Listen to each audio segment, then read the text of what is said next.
All right, today we're going to be looking at how to maintain your Imperial Cooking.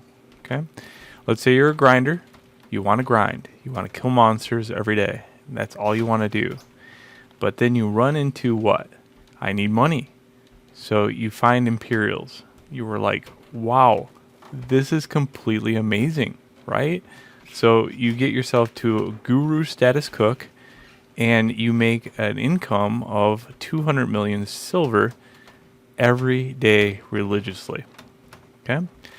You now have BDO chores, I call it. So basically you wake up and you do a certain act. You don't have to do it for very long if you know how to do it. And when do you buy your stuff off the market and when do you not buy your stuff off the market, right? That gets a little confusing at first.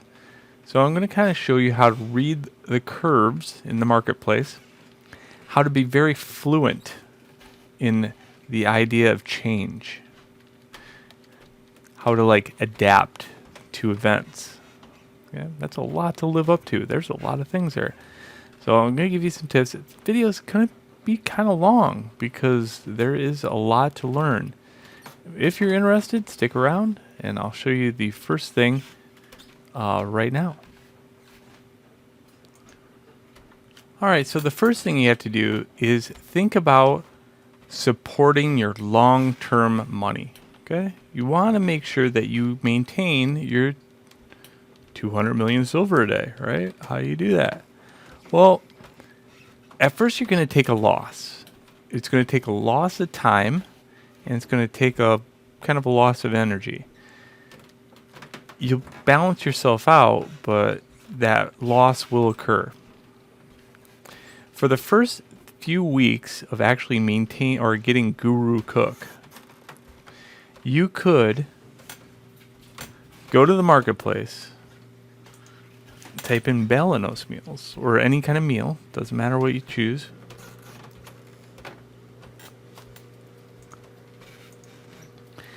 And you could just buy the meals off the market and then package them up as Imperials and sell them. Now that is a very low, it's a low risk and it's not very good profit at all.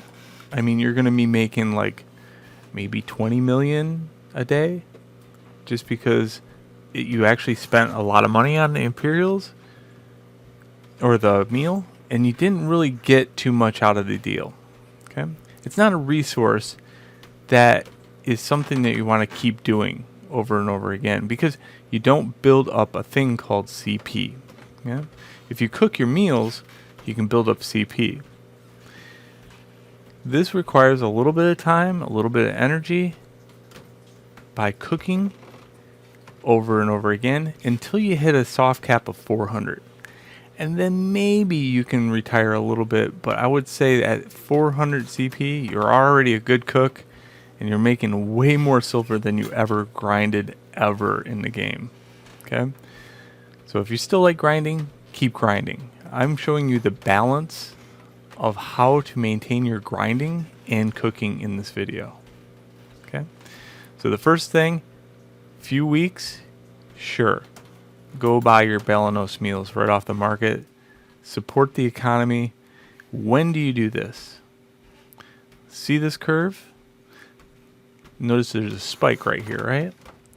So every day, in fact, you can kind of look at this. Every day,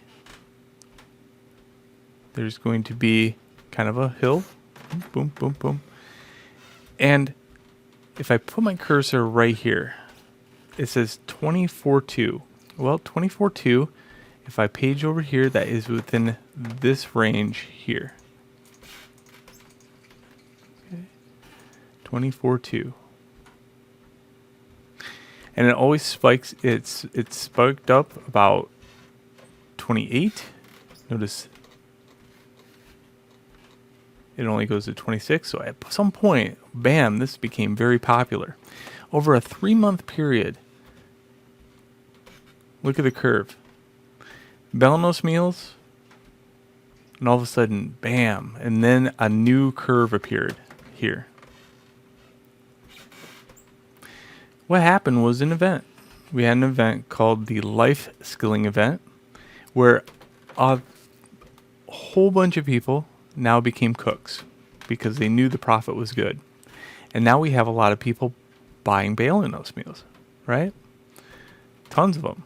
So if you had bought your meals here, tons of them, and now you're selling them up here, that would say you're making a pretty good profit, right? Cool. So right now I would probably not buy my Balenos meals, but if I had to, just because I need to start building my empire, okay? The first thing you need in your empire is a gatherer. A character, doesn't matter what you choose, that has at least full Tet Logia, Tet Tool Logia. Okay? And then when you reach a certain CP level, I would say about 375, that's when you're going to run into a problem, a bottleneck of not being able to gather enough. And that's where you go Tet Manos. You can go higher than that, but if you're looking for budget, I would say full Tet. The higher gathering you have, the less time you spend. That's how I look at it. And my time is very valuable. I chose this character, Shy, not because, like I'm a big fan, but actually not too bad, because it has this one skill that allows me to click called Gather Around, and it puts everything in a meat pile, and I just click on it with R on the keyboard. That's it. You'll see up in the corner, up in the upper left, that's a level 49 Shy. Nobody likes these guys for a reason, especially grinders. You can't kill them. Okay, so I'm not rude about it. In fact, I'm a very communicative person. I'll walk up to you and I'll just say, "Hey, how much energy do you have?" And they're gonna go, "Well, I have 300," and I move on. But if I'm gathering, and if a grinder comes into my area, they live by a different set of values. Whoever kills first gets the spot, right? In life skilling, it's a little bit different. You kind of learn to communicate a little bit better. So hopefully all grinders will become gatherers just to communicate better. So long story short, keep your character at level 49. You'll thank me later. This character only lives at a gathering spot. Doesn't matter what you choose. You could choose wolves. It could be deer. Doesn't matter. It's just meat. Choose a meat. Learn how to gather it. Gather it every day. Gather it for like an hour or maybe 30 minutes every day. Whenever you need a break from grinding, go to your Zen spot. So that character does nothing but live there, and then when I get done,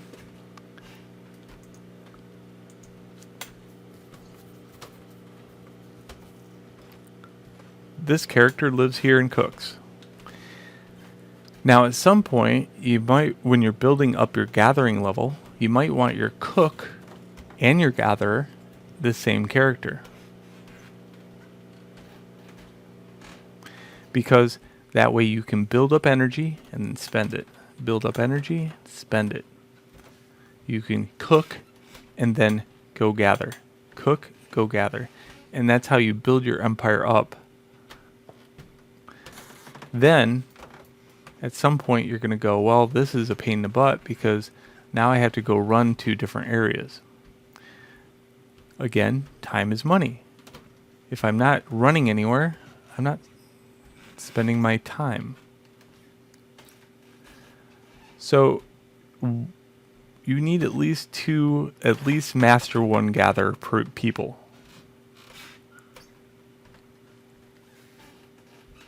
Take the time to make 2 master one gatherers. This one cooks.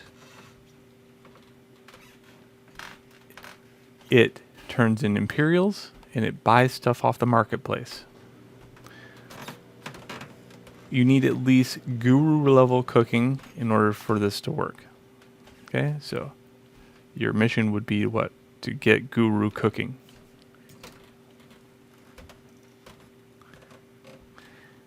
Now, as you build up energy up here,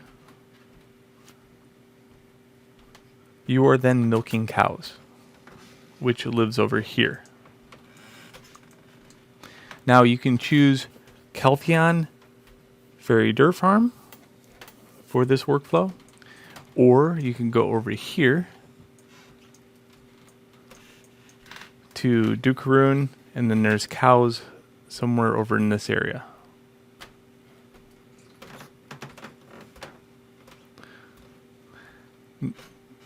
Dukaroon's pretty good because not a lot of people cook there. So a lot of people, when you go to turn in your Imperials, you're going to find that there's a lot of opportunity. There's not a lot of people turning them in, so you can turn them in right away. There's Grana to improve your workflow. No cows out there. So your energy has to go to nodes at that point. All right, let's talk about nodes. Okay. In 2020, I definitely see a spike in not a lot of people using nodes. It became unpopular to use nodes because there's a lot of people that might say, hey, nodes are dead, right? Nodes are not dead at all. And because there's been some bad press on nodes, you'll see that there's a lot of market crashing going on. And I'll give you an example of market crashing and how to spot it. We'll type in potatoes.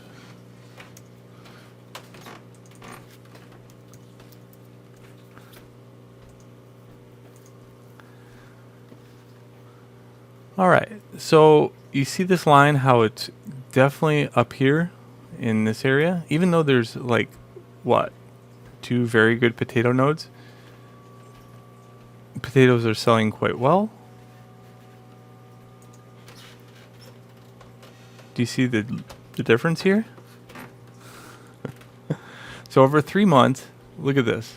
This curve has gone way up here and then stayed up here. There's been a few people that don't know this, and that's where these are coming in. So people will try to sell their potatoes way down here. We call that billying, or billy, being a billy. Basically, you are selling at rock bottom and undercutting people, which I love. Thank you very much for doing that. I'll swoop in every day and buy your Billy points. So when they sell low, I sometimes buy 1 billion of something. You know what I mean? Like whatever is down here, whatever's in the blue, I buy. If it's in the red, I don't buy. All right. So let's look at wheat. Again, I just kind of want to share it with this curve. Here's a 3-month on wheat. Same flow. Was down here, now up here. This is because nodes have become unpopular. So how could you take advantage of this? You go back to the node system. Okay? Look at the recipe that you're using. Stick to that recipe for like months, okay? And choose 2 recipes. If it's going to be like Balenos meals, cool. Make sure your node network is supporting it so that when you go to buy stuff off the marketplace, you're also utilizing the stuff that comes into surplus. In this case, I use eggs every day. And I use potatoes every day. Because of that, I make sure that every node dealing with potatoes and eggs is very well funded and very well fed. So every day I come in here, I hit recover all on my workers, and I hit repeat all, and these farmers start farming. If you game a lot, goblins. If you're sitting around your computer all day, goblins. But For eggs, you want humans because they have higher luck value.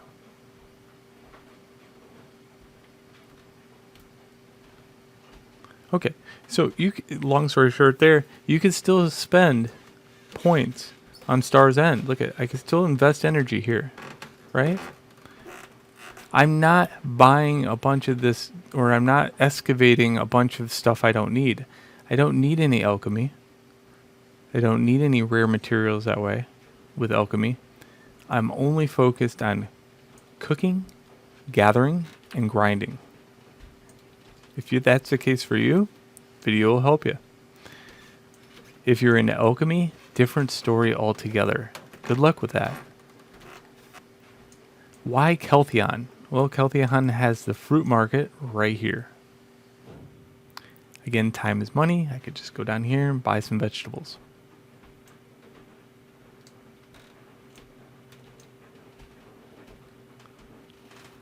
All right. So let's kind of synopsis this back to what you really need to learn.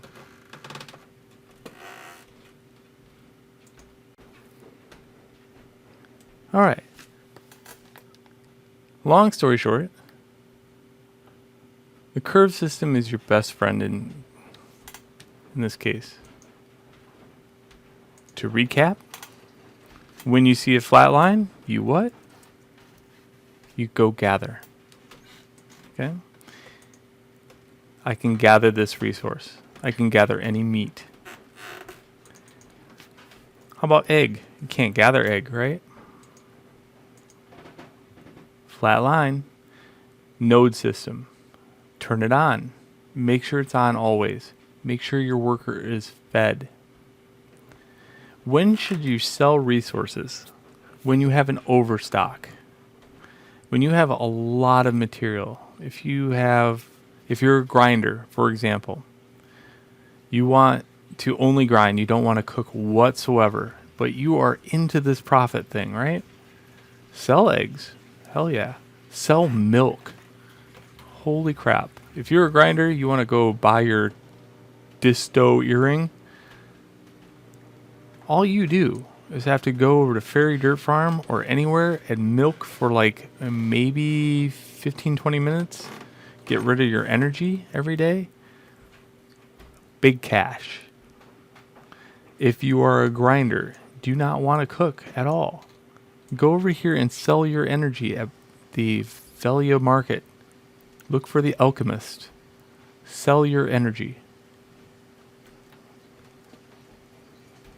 So sell your eggs if you're only interested in grinding in this game. Sell your milk. And then sell your energy. Will you make a profit? Oh, yeah, you will. Yeah, you will. Will it be as good as cooking? No. But you might not be interested in cooking. And when it comes down to it, cooking takes discipline. It takes a BDO chore when it comes down to it. Cool. So, new cooks, welcome. Grinders, hell yeah. Be a grinder. I support you all the way. I hope you enjoyed the video, and I hope you enjoy the balance of things.